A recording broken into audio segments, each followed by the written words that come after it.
நாம் தமிழர் கட்சியை பார்த்து அவ்வளவு அச்சப்பட்டது திமுக அப்படிங்கிறதுக்கு எடுத்துக்காட்டு வேற ஒன்றும் இல்லைங்க. பார்த்து போட்ட டோக்கன், எரும மாடு போட்ட டோக்கன், இதை தாண்டி நம்ம கூட்டம் போட்டோம் அப்படின்னா எந்த தெருவில் எங்களுடைய தலைமை ஒருங்கிணைப்பாளர் மேம் சீமான் அவர்கள் பேசுறாங்களோ அந்த தெருவில் இருக்கக்கூடிய மக்கள் எல்லாத்தையும் வாக்கிங் கூட்டிட்டு போறது, அவங்கள அந்த தெருவிலேயே இருக்கக்கூடாதுன்னு சொல்றது, இப்படி எல்லா நகைச்சுவையும் நாம் தமிழர் கட்சிக்கு எதிராக திமுக செய்தது.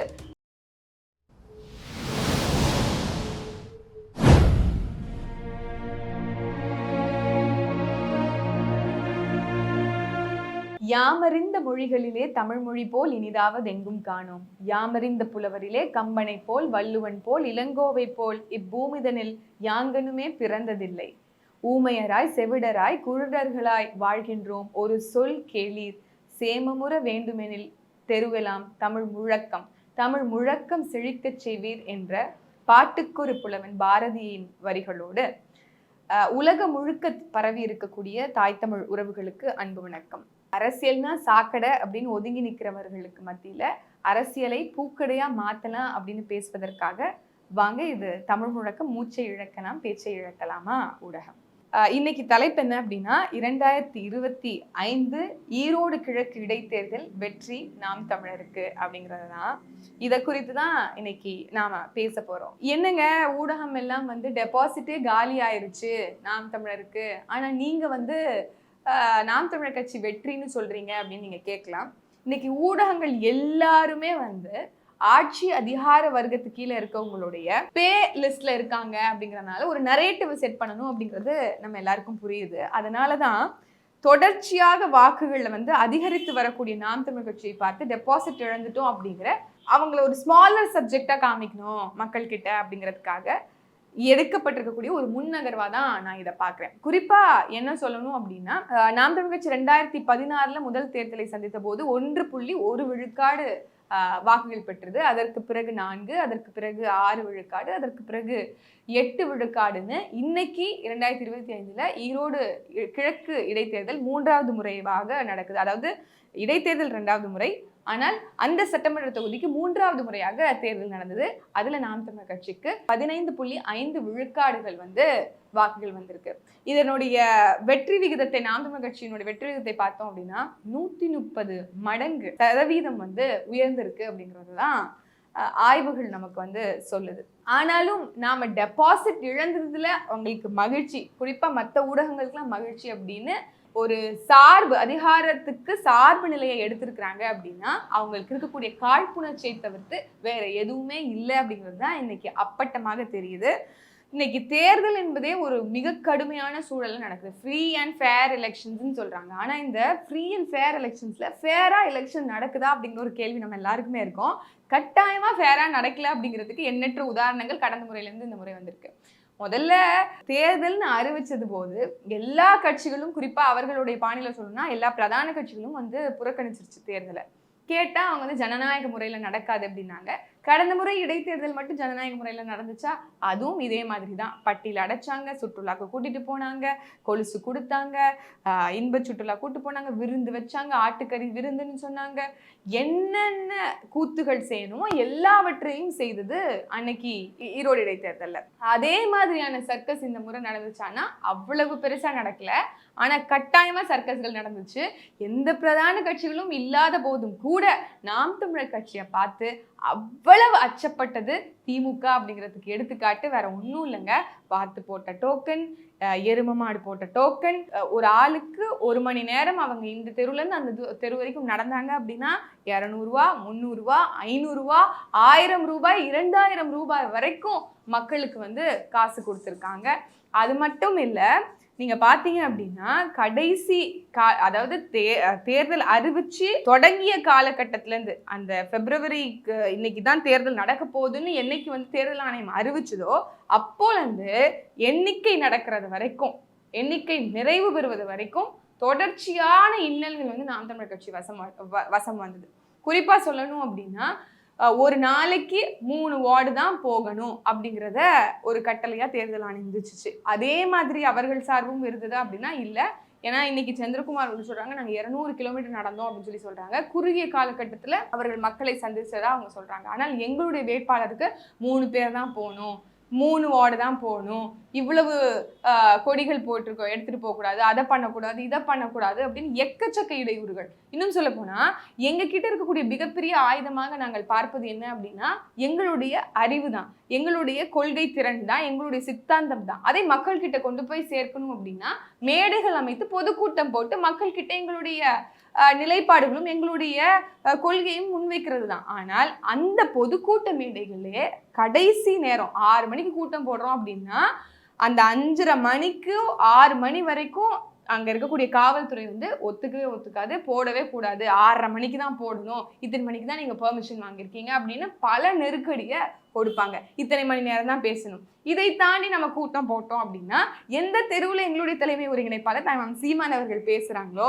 அந்த தெருவில் இருக்கக்கூடிய மக்கள் எல்லாத்தையும் வாக்கிங் கூட்டிட்டு போறது, அவங்கள அந்த தெருவுலயே இருக்கக்கூடாதுன்னு சொல்றது, இப்படி எல்லா நகைச்சுவையும் நாம் தமிழர் கட்சிக்கு எதிராக திமுக செய்தது. இன்னும் சொல்ல போனால் கள்ள ஓட்டு, அந்த ஓட்டு போடுற அன்னைக்கு கள்ள ஓட்டுகள், ஒரு பெண்மணி கூட, இஸ்லாமிய பெண்மணி கூட சொல்லியிருப்பாங்க, என்னுடைய ஓட்டர் ஐடி இங்க இருக்கு, நான் இங்க நிக்கிறேன், ஆனா எனக்கு முன்னாடி வேற யாரோ போட்டாங்க அப்படிங்கறத வந்து பதிவு செஞ்சிருப்பாங்க. அப்படி எத்தனையோ கள்ள ஓட்டுகள். அதே மாதிரி நாம் தமிழர் கட்சியினுடைய முகவர்களாக உட்கார்ந்திருந்தவங்க அன்னைக்கு சொன்னாங்க, ஒரு 2 நபர்கள், திமுகவை சார்ந்த 2 நபர்கள் தொடர்ச்சியாக மீண்டும் மீண்டும் ஒரு பூத்துக்கு திருப்பி வந்து அவங்க வந்து கள்ள ஓட்டை பதிவு செஞ்சாங்க. அதை நாங்கள் வந்து குற்றமாக கம்ப்ளைண்டாக ரைஸ் பண்ணோம் அப்படின்னா அதற்கான தீர்வுகளும் வந்து உடனடியாக எட்டப்படலை அப்படின்னாங்க. சரி, காசு கொடுக்கறத பத்தி பேசுறீங்களா, இதை பத்தி நீங்க ECIக்கு கம்ப்ளைண்ட் பண்ணிக்கலாம், நீங்க கேட்கலாம். 1950 அப்படிங்கிற எண்ணுக்கு நம்ம பதிவு செஞ்சு அவங்களுக்கு வந்து கம்ப்ளைண்ட் பண்றதுக்காக எடுத்தோம் அப்படின்னா அங்க கம்ப்ளைண்ட் எடுக்கிறதுக்கு அங்க பணியாளர்களே இல்லை, ECI சார்பாக பணியாளர்களே இல்லை அப்படிங்கிறது வந்து பதிலா இருந்துச்சு. அதை வந்து அறப்போர் இயக்கம் கூட எடுத்துக்காட்டா நம்ம எல்லாருக்குமே சொல்லியிருந்தாங்க. முதல்ல அவங்க என்ன சொன்னாங்க அப்படின்னா, பெரியாரையே பேசிட்டீங்களா, எப்படி நீங்க வெற்றி பெறுவீங்கன்னு பார்க்கலாம் அப்படிங்கிறத ஆரம்பத்துல தொடக்கி வச்சாங்க. ஆமா, நாங்க பெரியாரை பேசுவோம், பெரியார் பேசினதை பேசுவோம் அப்படின்னு சொல்லி பேச ஆரம்பிச்சோம். நீங்க பெரியாரை பேசுவீங்க, ஆனா ஈரோட்டுக்கு வந்து பேசுவீங்களா அப்படிங்கறது கேட்டாங்க. ஈரோட்டுக்கும் வந்து ஐயா பெரியார் அவர்கள் முன்வைத்த கருத்துக்களை எங்களுடைய பார்வையில் இருக்கக்கூடிய விமர்சனங்களை முன்வைத்து தான் சீமானவர்கள் பேசினாங்க. அப்புறம் சொன்னாங்க, கடந்த முறை வாங்கின நம்பர்ஸை விட 1 விழுக்காடு அதிகமா வாங்கிருவீங்களா நீங்க, கட்டாயம் முடியாதுன்னாங்க.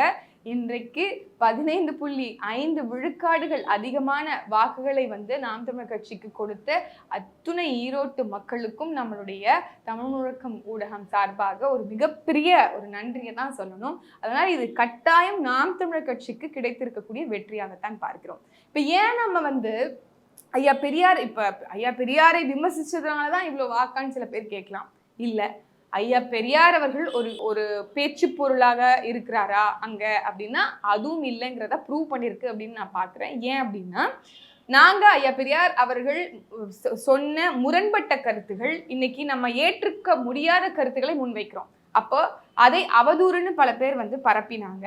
ஆனால் நாம் என்ன சொல்றோம், பெரியாரை நாங்க பேசுறோம், பெரியார் பேசியதையும் நாங்கள் செய்து காட்டியிருக்கிறோம், அதுல ஏதாவது 1 விழுக்காடு திமுக செய்திருக்கிறதா அப்படிங்கிற ஒரு தார்மீகமான கேள்வியை முன்னுக்கு வச்சோம். உதாரணத்துக்கு பெரியார் அவர்கள் என்ன சொல்றாங்க, சாதி ஒழிப்பு, சனாதன ஒழிப்பு, சமூக நீதி கொள்கை, பெண்ணிய கொள்கை, இப்படின்னு பல விஷயத்த ஒன்றி அவர் வந்து பேசிட்டு வராரு அவருடைய காலகட்டத்துல. ஆனால் இதுல எந்த ஒரு விஷயத்த இன்னைக்கு திமுக செயல்படுத்தி காட்டியிருக்குன்னு சொல்லுங்களேன். சாதி ஒழிப்பு அப்படின்னா அவங்களோட மேடைகள்ல எத்தனையோ அமைச்சர் பெருமக்களும் அவங்களோட எம்எல்ஏஸும் அவங்களோட எம்பிஸும் அவங்களை சார்ந்த முதன்மை நிலை நிர்வாகிகளும் வந்து என்னோட ஆளு நீங்க, எங்க சாதி நீங்க, எங்க ஆளுங்க நீங்க அப்படின்னு வெளிப்படையாக அரசு நடத்தக்கூடிய நிகழ்வுகள்ல பேசுறாங்க. இதுதான் அவங்களோட சாதி ஒழிப்பு லட்சணமா அப்படின்னு கேட்க தோணுது. எத்தனையோ ஆணவ படுகொலைகள் நடக்குது, அதற்கு எதிர்த்து இவர்கள் ஏதாவது ஒரு நடவடிக்கை எடுத்திருக்காங்கன்னு ஒரு கேள்வி வருது. வேங்கை வயல் பிரச்சனை எடுத்துக்கோங்க, அங்க யாரு வந்து பாதிக்கப்பட்டிருக்கிறாங்களோ அந்த பாதிக்கப்பட்ட மக்கள் மீதே குற்றத்தை சுமத்தக்கூடிய ஒரு அவல நிலை இந்த அரசாங்கம் செய்துட்டு இருக்கு. இது இவர்களுடைய சமூக நீதி நிலைப்பாடா அப்படிங்கிற கேள்வி நமக்கு இருக்கு. மேல்பாதிங்கிற கோவிலுக்கு யாருமே போகக்கூடாதுன்னு ஒரு பெரிய பூட்டா போட்டிருக்காங்க. இது இவர்களுடைய நிலைப்பாடா நம்ம கேட்க வேண்டியதா இருக்கு. இது நாள் வரைக்கும் மத நல்லிணக்கத்தோட இருந்த இந்த தமிழ்நாட்டுல திருப்பரங்குன்றத்துல ஒரு சர்ச்சை இந்த மரியாதைக்குரிய ஐயா ஸ்டாலின் முதலமைச்சராக இருக்கக்கூடிய நேரத்துலதான் ஒரு சர்ச்சை ஏற்படுது. இதுவரைக்கும் எல்லாருமே வந்து சமய நல்லிணக்கத்தோட எல்லாருமே இருந்தாங்க. இன்னைக்கு அது கந்தர் மலையா இல்ல சிக்கந்தர் மலையாங்கிற அளவுக்கு ஒரு பிரச்சனையை வந்து முடுக்கி விட்டுருக்கு அப்படின்னா, இன்னைக்கு காவல்துறை யார் கட்டுப்பாட்டின் கீழே இருக்கு? ஐயா ஸ்டாலின் அவர்கள் கட்டுப்பாட்டு கீழே தானே இருக்கு. ஆனால் அவங்களாலேயே அதை கட்டுப்படுத்த முடியல அப்படின்னா, அப்ப இது என்ன மாதிரியான ஒரு என்ன சொல்றது, செக்யூலர் இல்லைன்னா மதச்சார்பு அற்ற மதசார்பின்மை உள்ள ஒரு கட்சி அப்படிங்கிறத, ஆட்சி அப்படிங்கிறது நம்மளால ஏத்துக்க முடியுங்கிற ஒரு கேள்வியும் நமக்குள்ள வருது. அதே மாதிரி பெண்ணியத்தை பத்தி பேசும்போது நமக்கு என்ன தோணுது அப்படின்னா, திமுகவினுடைய தலைவர் நம்மளுடைய மரியாதைக்குரிய முதலமைச்சர் ஸ்டாலின் அவர்கள் 2 நாட்களுக்கு முன்பு திருநெல்வேலிக்கு போறாங்க. திருநெல்வேலியில அவர் சந்திப்பதற்காக இவர் வந்து நல்லா ரொம்ப பந்தாவா வந்து ஒரு 3 கோடி ரூபாய் லேண்ட் க்ரூசர் காரு, யாருடைய வரி பணத்துல வாங்கின காரு? மக்களாகிய நாம கொடுத்த வரி பணத்துல வாங்கிய கார்ல போய் மக்களை சந்திக்க போறீங்க. ஆனால் அதே மக்கள் உங்களை பார்க்க வரணும் அப்படின்னா லோடு வண்டி, ஆடு மாடுகளை போல 407லயும் குட்டி யானையிலையும் அத்துணை பெண்களையும் நீங்க கூட்டிட்டு வரீங்க. அப்போ நீங்க பெண்களை போற்றக்கூடிய லட்சணம் இதுதானா அப்படிங்கிற கேள்வி வருதுல நமக்கு. அவர்கள் இறங்க கூட முடியலங்க அந்த லாரில இருந்து, படிக்கட்டு கூட வைக்கல, அவங்க வந்து ஒரு நாற்காலியை கூட அமைக்கல, கஷ்டப்பட்டு இறங்குறாங்க.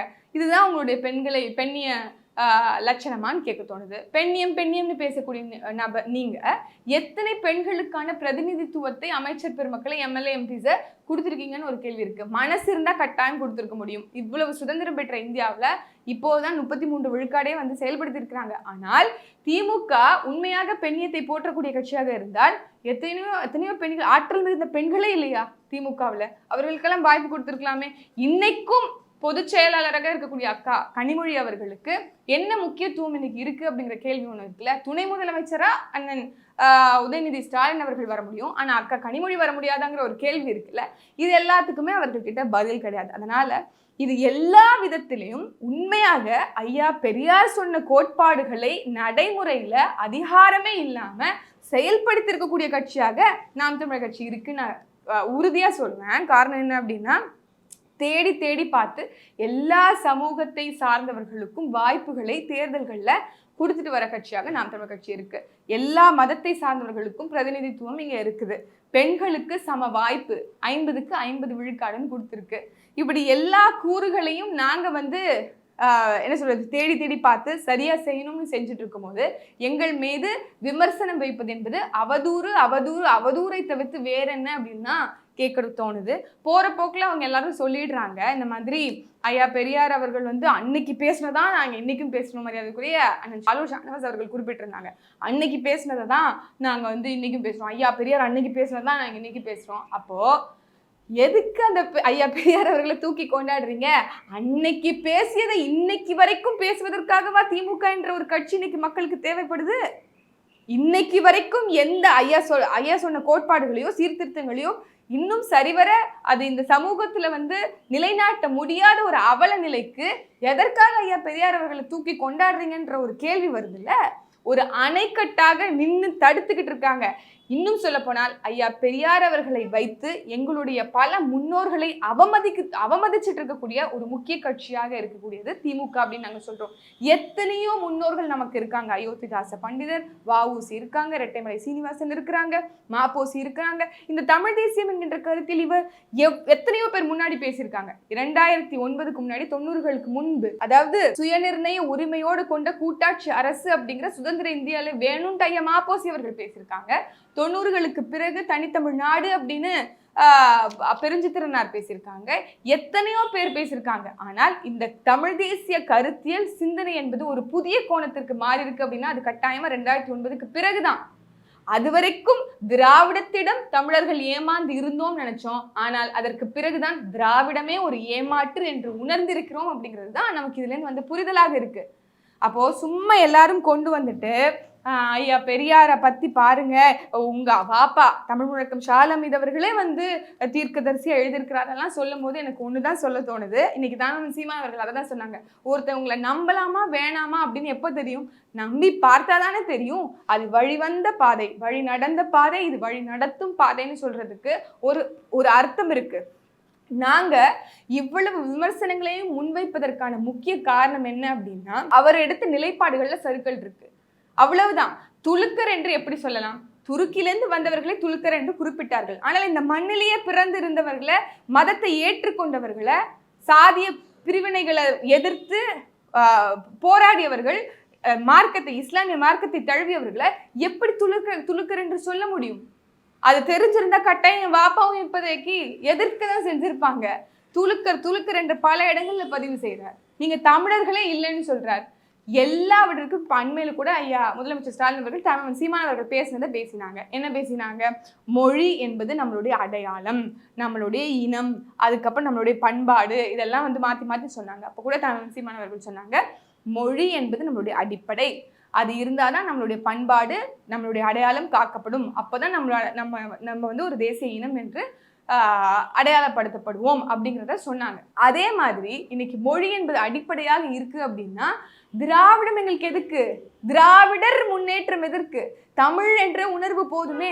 ஊடகங்கள்லாம் நம்ம பார்க்குறோம், சின்ன சின்ன பிள்ளைங்க சொல்றாங்க, திராவிடம் என்று சொல்லும் போது இருக்கக்கூடிய வேகத்தை விட நான் தமிழன் என்று சொல்லும் போது இருக்கக்கூடிய வேகம் 1000 மடங்கு அதிகமா இருக்குன்னு சொல்றாங்க. அதை நாம இப்போ காட்சி ஊடகங்கள் அதிகமா பார்க்குறோம். இன்னைக்கு ஒரு தமிழ் பையனோ ஒரு தமிழ் பெண்ணோ வெற்றி பெற்றாங்க அப்படின்னா கொண்டாடுறோம். அவங்களையே நீங்க திராவிட மகன்லாம் சொல்றது இல்லை. அப்ப இந்த திராவிடம் என்கின்ற வார்த்தையை வைத்து தமிழர் அல்லாதோ தமிழரை ஆள்வதற்காக பயன்படுத்தக்கூடிய விஷயத்தை முழுமையாக நாம் தமிழர் கட்சி எதிர்க்குது. அதை எதிர்த்து கட்டாயம் இறுதி வரை சமர் செய்வோம் அப்படிங்கிறதான் நம்ம சொல்லிக்கிட்டு இருக்கோம்.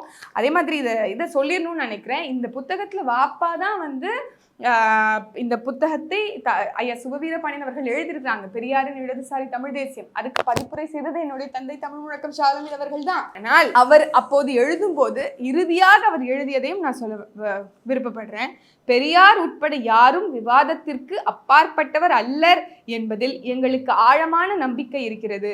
அந்த தெளிவை எங்களுக்கு கொடுத்தது கூட பெரியார் தான் சொல்லும் போது, பெரியாரே இருந்தாலும் இப்போது நாங்கள் வைக்கக்கூடிய விமர்சனத்தை கட்டாயம் யோசிச்சு பார்த்திருப்பாருன்னு தான் எனக்கு தோணுது. அதனால யார் ஒருவரும் அந்த விமர்சனத்துக்கு அப்பாற்பட்டவர்கள் அல்ல. அதாவது அண்ணன் கார்த்தி அவர்கள் பேசும்போது சொல்லிட்டாங்க, இந்த மாதிரி புரட்சின்னு ஏற்பட்டுச்சு அப்படின்னா மக்கள் மண்ணுல லெனின் சிலையை திருப்பூரால மக்கள் உடைச்சாங்க. அதே மாதிரி முஜிபுர் ரஹ்மானுடைய சிலையை வங்காளத்துல உடைத்தார்கள். அந்த மாதிரி ஒரு நிலை ஏற்பட்டக்கூடாதுங்கிறத எச்சரிச்சாங்க. அதனுடைய நோக்கம் என்ன? அதற்கும் ஐயா இன்குலாப் அவர்கள் ஒரு முன்னுரை எழுதியிருக்காங்க. இது பழைய வெர்ஷன், புது வெர்ஷன்ல எழுதியிருக்காங்க. எழுதுனதுல அவர் என்ன சொல்லியிருக்கிறாரு அப்படிங்கிறதையும் நான் சொல்லிடுறேன். சோவியத் யூனியனில் கம்யூனிஸ்ட் கட்சியின் பெயரால் பல அத்துமீறல்கள் நடந்தன, ஊழல் புரையோடி போனது, மனித உரிமைகள் மறுக்கப்பட்டன. இவற்றுக்கெல்லாம் காரணமான கட்சி தலைவர்கள் லெனின் அவர்களை முன்னிறுத்தியே தங்கள் தவறுகளை தொடர்ந்தனர். சினம் கொண்ட இளைஞர்கள் கட்சியை வெறுத்தார்கள். கட்சி கேடயமாக பயன்படுத்தப்பட்ட லெனினை வெறுத்தார்கள். இந்த வெறுப்புணர்ச்சியை வளர்ப்பதில் உலக முதலாளியம் முன்னின்றது என்பது உண்மைதான். ஆனால் அதற்கு கட்சியின் தவறுகள் இடம் கொடுத்தன. சோவியத் யூனியன் சிதறிய போது லெனின் சிலையும் சேர்ந்து சிதறியது அப்படிங்கிறத இதே பெரியாரின் இடதுசாரி தமிழ் தேசியத்துல ஐயா இன்குலாப் அவர்கள் எழுதியிருக்கிறாங்க. ஆக இதுல இருந்து என்ன புரியுது அப்படின்னா, நீங்க ஐயா பெரியார் அவர்களை கேடயமாக பயன்படுத்துறீங்க. நீங்க செய்யக்கூடிய எல்லா முறைகேடுகளுக்கும், எல்லா தில்லுமுள்ளு வேலைகளுக்கும் ஐயா பெரியாரை வைத்து நீங்க சேஃபா இருக்கணும்னு நினைக்கிறீங்க. அதுதான் இங்க எதிர்க்கப்படுது. அந்த ஃபேக்டரை நாம் தமிழர் கட்சி கடுமையாக விமர்சிக்குது. அதே போர்வையில நீங்கள் இருக்க முடியாது, உங்களுடைய உண்மை முகம் கிழிக்கப்படும் அப்படிங்கிறதுக்காக நாங்கள் எடுத்த ஒரு முயற்சி தான் இது அப்படிங்கிறத புரிந்து கொள்ளணும். அதனால நாங்க பெரியாரை எதிர்க்கிறோமானா இல்லை, நீங்கள் எங்களை பெரியாரை வெறுக்க செய்வதற்கான வேலைகளை பார்த்துட்டு இருக்கீங்க அப்படிங்கிறது தான் பார்த்துட்டு இருக்கவங்க புரிஞ்சுக்கணும். திமுகவின் உடன்பிறப்புகளும் புரிந்து கொள்ள வேண்டும். தொடர்ச்சியாக ஊடகங்கள் எல்லாமே ஒரு நரேட்டிவை செட் பண்ணுது. நாம் தமிழர் கட்சி தொடர்ச்சியாக தோல்வியை சந்திச்சுட்டு இருக்கு அப்படின்னு. ஆனால் ஒரு புதிய கோணத்தில் நாம் பார்க்க வேண்டிய அவசியம் இருக்கு. நாம் தமிழர் கட்சி தொடர்ச்சியாக முன்னேறி வளர்ச்சி பாதையில் போய் கொண்டிருக்கிறது அப்படிங்கிறது தான் வரக்கூடிய 2026 ஒரு மிகப்பெரிய சவாலான ஒரு தேர்தலாகத்தான் இருக்கும். மக்களுக்கும் இங்க இருக்கக்கூடிய ஜனநாயகத்தை நிலைநாட்டுவதற்கும் அப்படிங்கிறது தான் என்னுடைய பார்வை. மீண்டும் ஒரு காணொளியில சந்திப்போம். நன்றி, வணக்கம்.